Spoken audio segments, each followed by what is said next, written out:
Hi guys, hello dear student. Today I am going to teach you remaining part of the literature terms. So as you are watching, first of all I am going to explain what is fort. Before explain it, I want to request you, please don't forget to subscribe, like and share my channel. If you subscribe my channel, I will provide you latest video related to TET and PGT for English subject. So please don't forget to subscribe my channel. Okay, come to the point and now I am going to explain what is foot. Foot क्या देखिए, ये हिंदी में आपने पढ़ा होगा, पद होते हैं, चरण होते हैं, ऐसे इसी को इंग्लिश में कहते हैं foot. A foot is the combination of a strong stress and the associated weak stress. यानी इसमें एक कम्बाइनेशन पेयर होता है, यानी जोड़ा बोलते हैं इसको.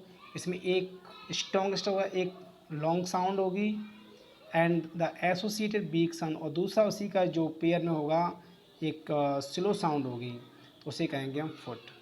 Foot refers to a unit of metre in poetry. Poetry में जो मीटर होता है उसकी एक यूनिट की तरफ ये हमको एक रिफर्स संकेत देता है या उसका हिस्सा होता है. It is a set of stress unstress levels that makes a beat in the rhythmic line of a poetry. हम यूँ भी कह सकते हैं कि एक तरह से ये set of stress unstress syllabus, जो सिलेबल होते हैं हमारे, सिलेबस का मतलब होता है ये एक तरह से पार्ट ऑफ ए वर्ड होता है which contain one vowel sound. इसमें एक वॉवल साउंड होती है, उसे सिलेबल कहा जाता है.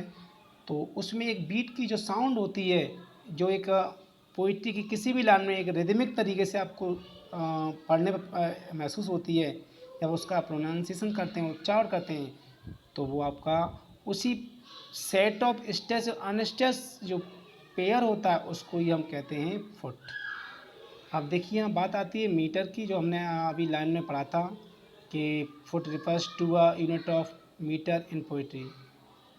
तो metre is the rhythm of a level in a line of verse और in a stanza of poem. कोई भी स्टेंजा है पोएम का, कोई भी कविता की लाइन है, उसमें एक तरह से मीटर क्या है, मीटर एक सिलेबल्स की रिदम है. जो हमारे सिलेबल्स होते हैं यानी जो वोवल साउंड होती है उसकी रिदम है, उसको मीटर कहा जाता है. अब देखिए यहाँ पर थोड़ा हम उसके बारे में बताते हैं, सिलेबल के बारे में, कि जितनी बार आप देख रहे हो नोट में लिखा हुआ, जितनी बार वोवल साउंड आती है उतने सिलेबल होते हैं. एग्जाम्पल, बुक लिखा हुआ देखिए, जहाँ देख रहा हूँ बुक, तो बुक में हमने ब्रैकेट में लिखा हुआ BUK, ये इसका प्रोनाउंसिएशन है, उच्चारण है इसकी. तो बुक आप देखा हो, इसमें BUK आगे CVC लिखा हुआ है. तो बुक, सी का मतलब कॉन्सोनेंट है, वी का मतलब वॉवेल है और सी का मतलब कॉन्सोनेंट. तो जब साउंड हमने उच्चारण किया बुक में तो तीन निकल के आते हैं. BUK, बी क्या है, कॉन्सोनेंट है, यू क्या है, वॉवेल है, और सी जो के क्या है, वो कॉन्सोनेंट है. तो ये हमारा क्या वन सिलेबल हुआ. यू एक ही तो बार आया साउंड, बुक में केवल एक साउंड हुई है, सिंगल साउंड. तो इस सिंगल साउंड को ही हम कहते हैं वन सिलेबल. क्या कहेंगे इसे, वन सिलेबल. ठीक, सिलेबल क्या है नीचे और क्लियर कर देते. It is the smallest unit of speech और साउंड, यानी किसी भी स्पीच की, किसी भी साउंड की स्मॉलेस्ट यूनिट होती है, उसे कहते हैं सिलेबल. हम यूँ कह सकते हैं पार्ट ऑफ ए वर्ड, किस शब्द का एक हिस्सा, which contain one vowel sound, जिसमें एक वॉवल साउंड होती है, उसे कहेंगे सिलेबल. जैसे देखिए the day in his hotness, the day में देखिए द स्लो है, अनस्ट्रेस है, डे स्ट्रेस है, एक स्लो साउंड है, दा में ई है, डे में ए है, इनमें आई है वॉवल, ये वी भी लिखा है, सब में वॉवल हैं. हिज में आई वॉवल है, हॉटनेस में ओ वॉवल है, और एन के बाद ई है, वो वॉवल दिया हुआ है. तो आप देख रहे होंगे पेयर है, द अनस्ट्रेस साउंड है, डे स्ट्रेस साउंड है. तो ये दोनों के सिलेबल के मैच को जब पेयर बन जाता है उसे कहते हैं वन फुट. ऐसे इन एज में वन फुट ये बना है. हॉटनेस में दो वॉवल हमारे सिलेबल मिले तो ये वन फुट बन गया. जब टू सिलेबल मिल जाते हैं तो वो हमारा पेयर बन जाता है, उसे कहते हैं हम फुट कहते हैं. वन सिलेबल को हम क्या कहते हैं, नीचे देख रहे होंगे आप, मोनोमीटर, उसे क्या कहते हैं, मोनोमीटर. अब वन सिलेबल कैसे बनता है, जैसे ही मान लीजिए एग्जाम्पल दिया ही, तो इसका साउंड कैसे होगा, प्रोनाउंसिएशन कैसा होगा, आई की आ रही है तो आई क्या है, सिंगल हुआ, इसे कहेंगे वन सिलेबल कहेंगे, क्या कहेंगे इसे, वन सिलेबल।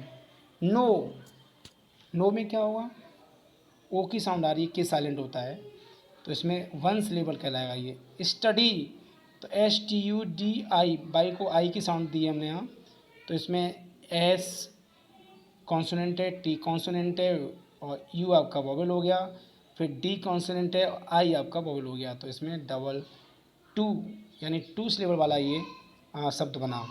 तो इस तरह आप सिलेबल को आई थिंक समझ रहे होंगे, सिलेबल क्या होता है, यानी सिलेबल क्या है, part of a word which contain one vowel sound, और उसी से सिलेबल्स की पेयर से बनता जाके फुट। ठीक है, तो इस तरह से आप ध्यान रखें। और जो मीटर है, मीटर को मैंने बताया था, ये रिदम ऑफ सिलेबल होता है, सिलेबल की जो रिदम होती है किसी भी पोएम की लाइन में, उसे कहते हैं मीटर। अब नेक्स्ट पेज पे आते हैं हम। A metric line क्या है, is named according to the number of feet composing it। Number of feet, कितने फीट होंगे उसके हिसाब से मीट्रिक लाइन बनती है। जैसे देखो 1 फुट को हम कहते हैं मोनोमीटर, 2 फीट वाले को बोलेंगे डाईमीटर, 3 फीट वाले को बोलेंगे ट्राईमीटर, 4 फीट वाले को बोलेंगे टेट्रामीटर। ये बहुत इंपॉर्टेंट है आपके TGT के लिए। 4 फीट वाले को टेट्रामीटर, 5 फीट वाले को पेंटामीटर, बहुत ज़्यादा अक्सर पूछा जाता है, 6 फीट वाले को हेक्सामीटर, 7 फीट वाले को हेप्टामीटर, 8 फीट वाले को ऑक्टामीटर। ये आपको याद करने पड़ेंगे। आयम क्या आता है, आयमिक पेंटामीटर आपने सुना हो, कभी पढ़ा हो, तो आयम मीन्स क्या है, two syllables, the first of which is unstressed and the second of which is stressed. तो ये आयमिक पेंटामीटर जिसे कहा जाता है। 5 सिलेबल जब उसमें बन जाएंगे, आगे 2 पेयर के जब बनते जाके, तो वो क्या बनता है आपका, आयमिक पेंटामीटर बनता है आगे। तो यहाँ दिया है देखिए, कंप्यूट, डिस्पेल, एग्री। कम हमने लिखा है COM, वो क्या अनस्टेस है, स्लो साउंड है, वोवेल साउंड है। प्यूट, ये क्या हो गया, स्टेस है, लॉन्ग साउंड, वोवेल साउंड है। डिस्पेल अनस्टेस है, ये स्लो साउंड, वोवेल साउंड है। पेल, पेल में आपका स्टेस है, हाई साउंड होती है। एग्री, अग्री तो अनस्टेस है, और ग्री, ग्री तो ये स्टेस है। इस तरह से ये आपके आयम बनता जाके। ठीक है, अब नोट में देखिएगा लिखा, if the feet are iambs and if there are 5 feet.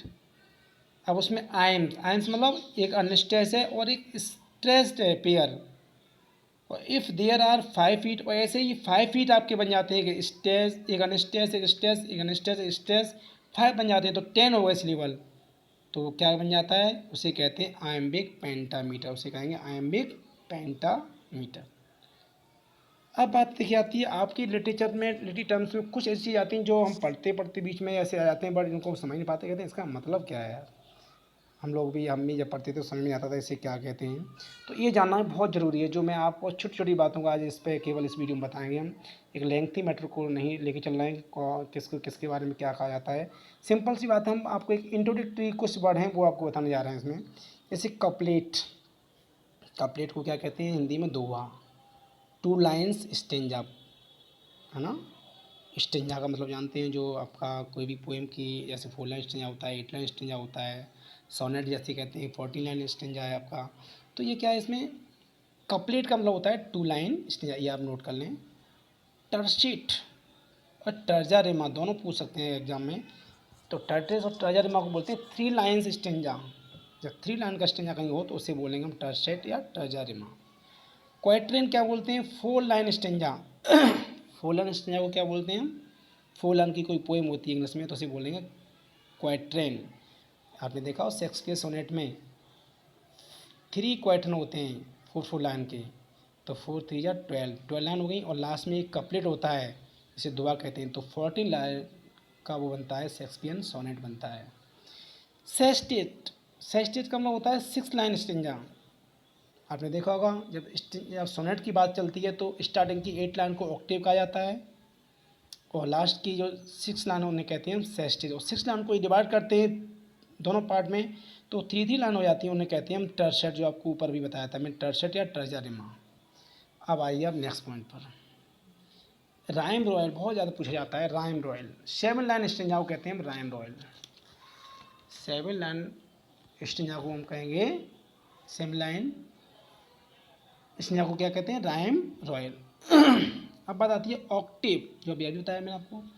8 line poem को, 8 लाइन्स की जो पोएम है, ऐसा डालना, समझ लेना, लाइन लिखिए, लाइन्स होंगी। तो 8 लाइन्स स्टेंजा को हम क्या कहेंगे, हम ऑक्टेव, क्या कहेंगे इसे, ऑक्टेव। जैसे मैंने आपको सोनेट की अभी जानकारी दी थी, सोनेट की स्टार्टिंग की 8 लाइन होती है उन्हें ऑक्टेव कहा जाता है, और लास्ट की 6 लाइन होती है उसे कहते हैं हम सेस्टेट।